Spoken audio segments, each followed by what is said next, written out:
સુરતમાં શાંતિ સમિતિની બેઠક યોજાઈ, લેવાયો મોટો નિર્ણય। પોલીસ અધિકારીઓ સાથે હિન્દુ મુસ્લિમ સમાજના આગેવાનો જોડાયા અને શાંતિ સમિતિની બેઠકમાં ઈદે મિલાદ કમિટીની મોટી જાહેરાત છે। આગામી 16મી સપ્ટેમ્બરે સુરતમાં નહીં નીકળે ઈદે મિલાદનું જુલુસ।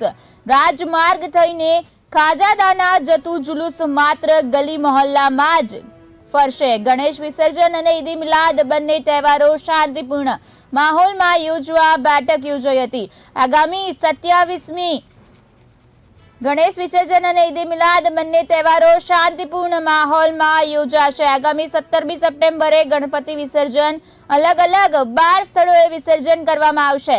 શહેરભરમાંથી અંદાજિત 80,000 ગણેશ મૂર્તિનું વિસર્જન કરવામાં આવશે।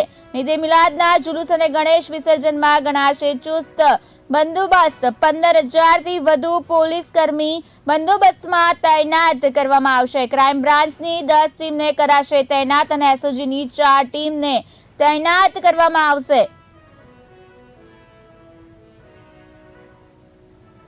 जगह आप જોઈ શકો છો જેટલા બી અમારા પસાર થતા હોય છે સંવેદનશીલ વિસ્તારમાંથી, તો એમાં લગભગ જો અમારા પોલીસના કેમેરાઓ ટોટલ કરી અમારા 1600 જેટલા કેમેરા અમારા લાગેલા છે અને સાથોસાથ કોર્પોરેશનના બી કેમેરા લાગેલા છે। ત્યાં हमारा धारासाहब श्री एमपी साहब ने ग्रांड में 300 अलग कैमरा आ विस्तारों में लागेला है, फकत आ विस्तारों में।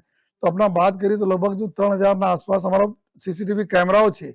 आ सिवाय घણા બધા કેમેરાઓ જે સ્થાનિક નાગરિકો છે जो પોતાના ઘરમાં પોતાના જો કામ ધંધાના જગ્યા ઉપર લગાવેલા છે, જો રોડ ઉપર બી એના રહે છે, એના બી અમે લોકો એનાથી મદદ લઈને એના ઉપયોગ કરવાના છે।